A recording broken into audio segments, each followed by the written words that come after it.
Alright guys, Eric Johnson here again with Hybrid Honey. Show you guys how I put my frames together. There's probably a lot of people out there has questions about it. I kind of did as a new beekeeper myself last year. Didn't really have a mentor again. So just kind of went along and figured it out myself. A lot of people said I needed a jig and stuff. Just the way I do it. I'm going to do a little video over here. And we're going to post it on YouTube. Ask you to please like and subscribe my YouTube channel. Thank you. So we're going to get started with this. What I normally do, this is my sides right here. This is sides over here. This is my air nailer.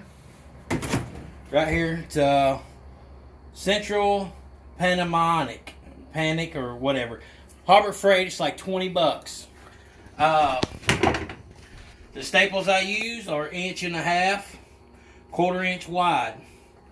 I get those at Harbor Freight too. They're like 10 bucks. So I ain't had no problem. There's 2,500 in here, and you can see I've shot close to half of them. Haven't had no problems out of my air gun. I oil it every time I use it. Just put 2 or 3 drops of air gun oil in it, and don't have no problem. Safety glasses. Be sure and be safe. Alright, again, this is my sides. This is my sides. I put them on both sides because, and this is my tops. Because when I set my tops out, I do them just like this.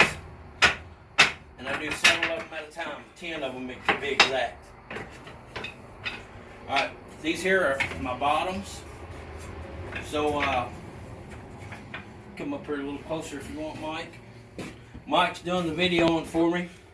Now I use Titebond 3 Ultimate Wood Glue. It's waterproof and it's also a food grade.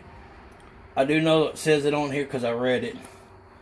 Right there.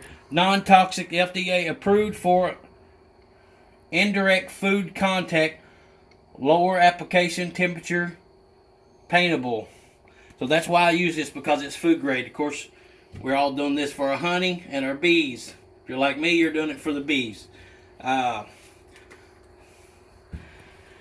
Take this, I start on the edges, and I put 2 dots all the way down through there on both sides.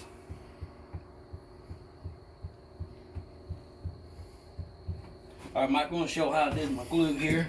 You can see I put 2 dots, 1 on each side. It don't take a whole lot of this glue, because once I put the sides on, it's going to squish it down. And there's 10 of them here. That's just the way I do it. Set my glue off to the side. Grab one, set it here. Grab another one. Do the same thing.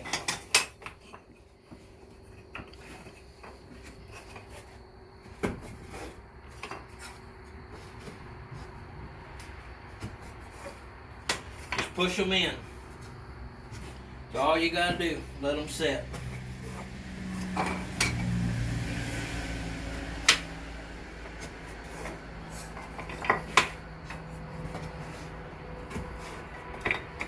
And how do you know which side is which? One side's bigger than the other. The big side goes on the top.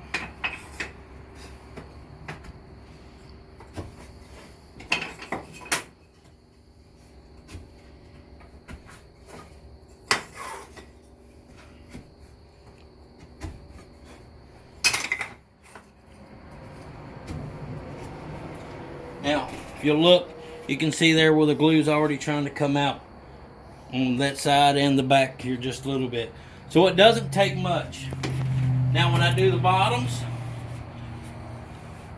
get my glue started, and I just come down through there and I put a dot right in the center just like that on every one of them.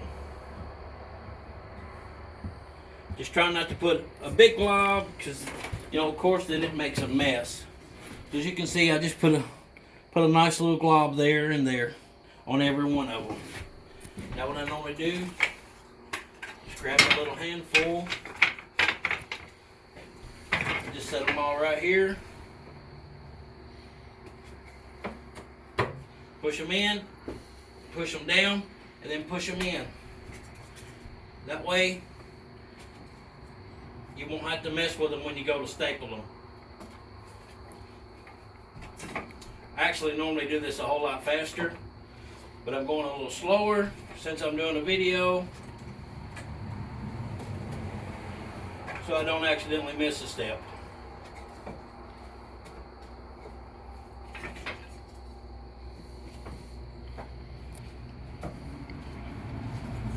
We did 200 of these. It took us about an hour and a half.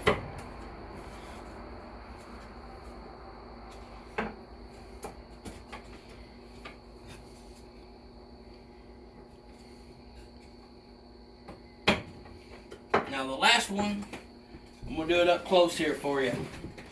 Alright, you see they got little lips on each side. So all we're going to do, push that little lip in there, come over here and do the same. As you see, there's still a gap right there. So all we're going to do is push in on it. And then now it's done. Now it'll stay in there. Alright, take one staple, kind of go right in the middle, keep my hand away from it, because these are 1.5 inch staples, so they'll come out and get you. Flip it over. Staple. Now, all of them went in good, but in case one didn't, this is a horseshoe hammer, but just get you a small hammer, hold it like this, just tap it down a little bit. If you have one blow out the side here or over here, what I normally do is I'll take a pair of wire cutters and I'll cut it off really close to the wood, and then I'll lay my frame like this if it's on the bottom, and I'll tap it in, or I'll lay it like this and tap it in, you know. Now if it's on the other side, of course, you know, we can do it like this. That way we got a good solid hit. That's pretty much it. Is I use one staple per corner.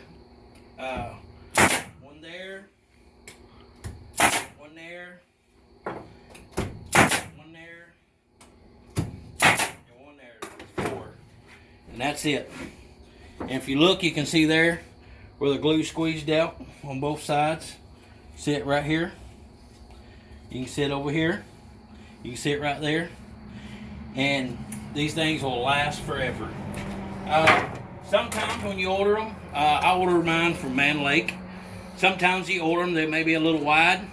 So I'm going to go ahead and, this one's probably okay. We'll check it here. Alright. Just take your bench grinder. You can turn it on.